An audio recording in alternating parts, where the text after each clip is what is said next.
1 ദിനവൃത്താന്തം അദ്ധ്യായം 10. സാവൂളിൻ്റെ മരണം.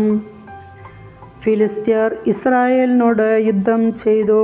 പിന്തിരിഞ്ഞോടിയ ഇസ്രായേല്യർ ഗിൽബോവ മലയിൽ വച്ച് വധിക്കപ്പെട്ടു.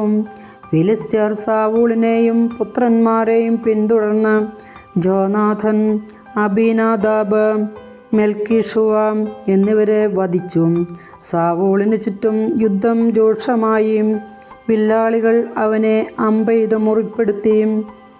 സാവൂൾ തൻ്റെ ആയുധവാഹകനോട്, ഈ അപരിച്ഛേദിതർ എന്നെ അപമാനിക്കാതിരിക്കാൻ വാളൂരി എന്നെ കൊല്ലുക എന്ന് പറഞ്ഞു. ഭയചകിതനായ ആയുധവാഹകൻ അത് ചെയ്തില്ല. സാവൂൾ തൻ്റെ വാളെടുത്ത് അതിന്മേൽ വീണു. സാവൂൾ മരിച്ചെന്ന് കണ്ട് ആയുധവാഹകനും വാളിന്മേൽ വീണു മരിച്ചു. അങ്ങനെ സാവൂളും 3 മക്കളും കുടുംബം മുഴുവനും ഒരുമിച്ച് മരിച്ചു.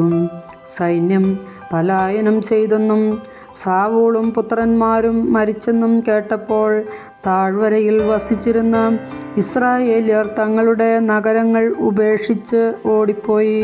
ഫിലിസ്ത്യർ അവിടെ വാസമുറപ്പിച്ചു.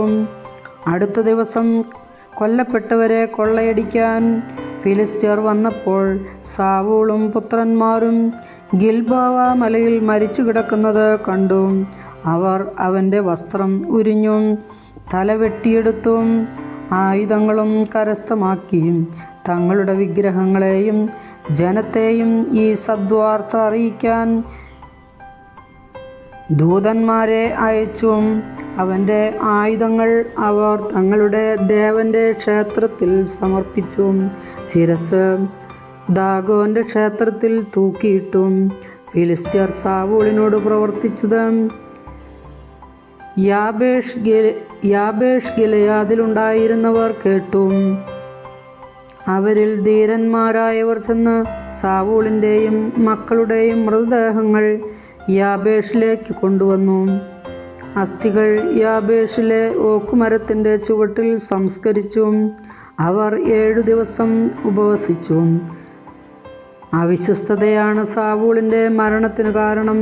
അവൻ കർത്താവിൻ്റെ കൽപ്പന ലംഘിക്കുകയും ആഭിചാരകന്മാരുടെ ഉപദേശം തേടുകയും ചെയ്തു. സാവൂൾ കർത്താവിൻ്റെ ഹിതം അന്വേഷിച്ചില്ല. അവിടുന്ന് അവനെ വധിച്ചു. രാജ്യം ജസ്സയുടെ മകൻ ദാവീദിനെ ഏൽപ്പിച്ചു. കർത്താവിൻ്റെ വചനം.